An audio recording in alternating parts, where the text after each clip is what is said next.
To give us his take on this, we can speak now to our guest today, Tony Travers from the London School of Economics. Thank you so much for being with us here on France 24. I just wanted to ask you, first of all, to give us your take on that speech, that rather brief speech that we just heard there from the outgoing Prime Minister, Boris Johnson. Well, it was very upbeat, I should say, very much leaving on his own terms, carefully describing, as your colleagues have said, his successes, the things he feels his government has done, that he's done in the 3 or so years he's been in power. And I think it contrasts with other prime ministers who left in a much more downbeat way. So I think this was the beginning of Boris Johnson, very much an open and optimistic kind of politician, setting the writing the opening chapter really in the autobiography he will doubtless actually write, and trying to ensure that the way he leaves Downing Street is on his own terms with the things he feels he's done right at the front of the beginning of that autobiography.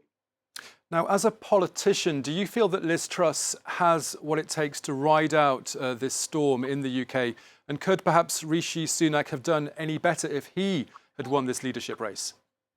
Well, there is a significant difference. Rishi Sunak was going to try to continue to bring down government debt and therefore to reduce the increase in government borrowing and therefore not to add to debt, not at the scale I think we're about to see, because Liz Truss's offer was much more one of tax cuts. And then also now we're going to have to see a package of trying to reduce the increase in energy prices. This is going to cost hundreds of billions of pounds, adding to the extra borrowing and government debt that has built up during the COVID years. So it's a substantial cost to the Exchequer, to the UK Finance Minister, the new Finance Minister, who we'll hear about later on. So I think it's, in the sense, the beginning of, and it's worth remembering, the Conservative Party in Britain has an amazing capacity to reinvent itself. True, 4 prime ministers in 6 years, but there's no question Liz Truss and her government will present itself as a completely fresh start.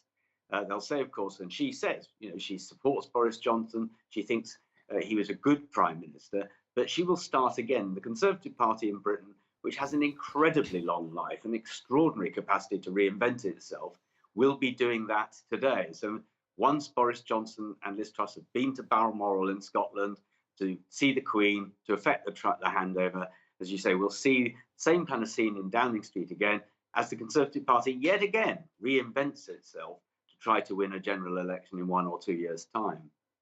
Tony, it's Doug Herbert here in the studio.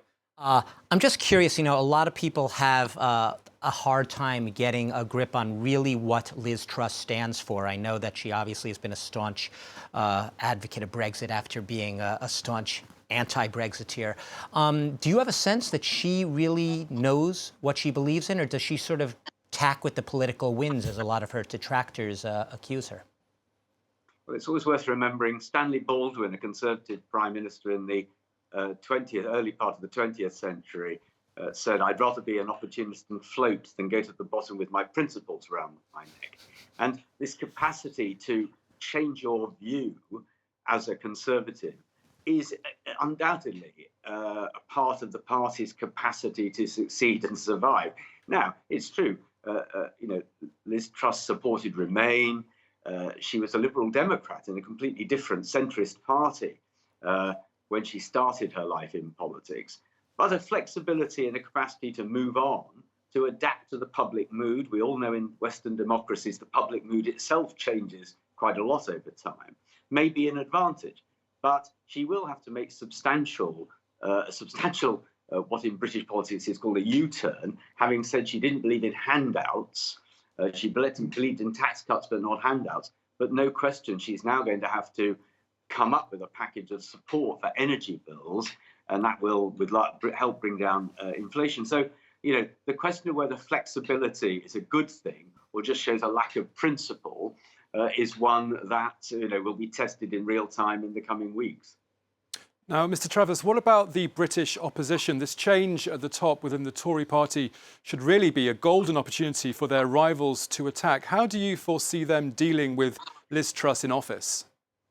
Well, there's no doubt the last 7 or 8 weeks of a sort of civil war in the Conservative Party since Johnson said he would stand down has provided an enormous amount of script for Labour, the Liberal Democrats, the Scottish National Party and others as Conservatives attacked each other at scale and not always in a very friendly way. So it's provided Labour with lots of script for their party political broadcasts in the months ahead. Having said that, Labour is, in most of the polls, perhaps somewhere between 5 and 10% ahead of the Conservatives, which, given the amount of blue-on-blue damage that the party's been inflicting on itself recently, that will all stop, of course, temporarily when the new Prime Minister takes office. Labour's doing well in the polls, but not brilliantly, not anything like as well as Tony Blair did before he beat John Major in the 1990s. So there will be, I think, all eyes on whether there's a poll bounce, the honeymoon that was mentioned. And of course, the other thing to think about is that next May, there will be a major set of local elections in Britain. And whether the Conservative Party does well or badly in those elections will, I think, by next summer, give us a sense about how successful a Liz Truss government is going to be. It's Doug again. One last question here. So you heard me speculating earlier that Boris Johnson is not a character who is wont to go quietly into the night. What do you think, realistically, are his chances that, yes, for now he's on the backbenches, he'll bide his time a little bit, but that he is poised to leap back front and center stage when he thinks the time is right and to try to make a comeback bid?